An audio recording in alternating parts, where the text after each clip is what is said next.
ఎప్పుడైనా మనం చేసే మంచి పనుల మూలంగా దుఃఖం లభించి ఇంకొకరికి వారు చేసిన చెడు పనుల మూలంగా సుఖం లభిస్తే మనసుకి తప్పకుండా అనిపించవచ్చు, అలా సత్కార్యాలే చేయడం వల్ల, ధర్మాన్ని అనుసరించటం వల్ల కలిగే ప్రయోజనమేమిటి అని.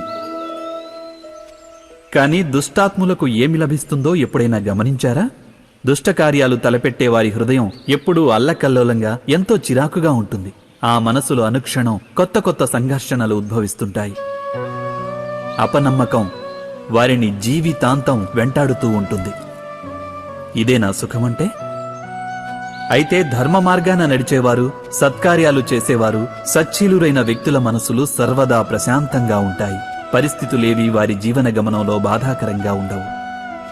సమాజంలో గౌరవ మర్యాదలు, మనసుకి సంతోషం లభిస్తాయి వారికి.